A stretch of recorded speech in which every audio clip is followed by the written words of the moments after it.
Could you imagine leaving the house without your pants or your shoes, or forgetting the name of the love of your life?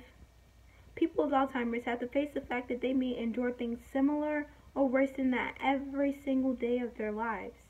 For them, they know it's just a matter of time. Over 5 million people in America have to endure Alzheimer's disease, so it can happen to anyone. Remember, whether you have Alzheimer's disease or not, you are affected, whether indirectly or directly.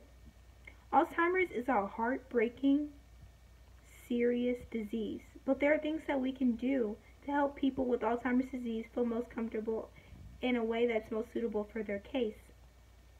Today I want to inform you on what Alzheimer's disease is, how it affects the body, and things we can do to help people with Alzheimer's live their everyday lives in the best way possible. Alzheimer's is a disease that eats away at brain tissue and the nervous cells. Here's an example of what the brain may look like with Alzheimer's disease. In the middle area is the area that the brain tissue and the nervous cells have been eaten away. Around that is where brain activity is. As the disease progresses, the brain activity will be slowly eaten away. Here's an example of what the brain may look like if it does not have Alzheimer's. There are hardly any black spots to no black spots, and there is a lot of brain activity. Although Alzheimer's affects memory, there are a lot of people that die from complications that come with Alzheimer's disease.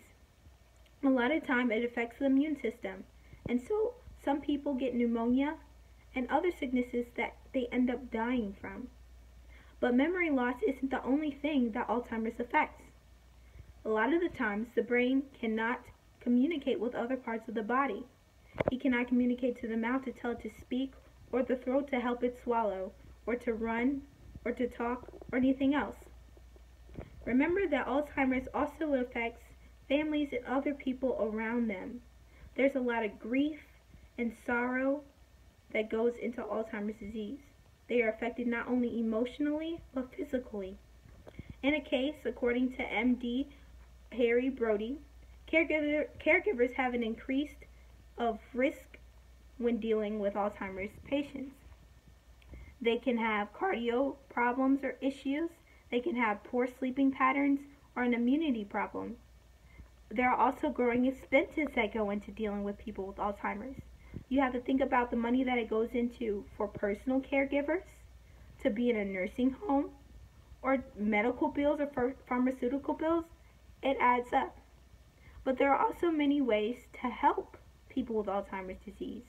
The first number one thing is to educate yourself about Alzheimer's. You want to know what you're dealing with. If you need help, you can go online. There are many support groups, and there are also different articles and research that are out there online and in everywhere. Another thing is to be understanding. Try to understand how it is to have Alzheimer's. Understand that they're going to have mood swings, they're going to forget, and understand that it's okay. Everything is not going to be perfect. Everyone's case is not the same, and they're different. Be understanding and take it step by step at a time.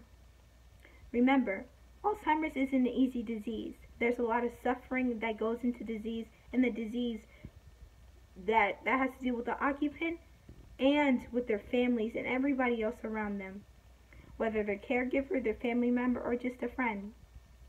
Always be willing to understand. Each person reacts differently to the disease, and you'll never know what you get. So, remember that everybody has mood swings.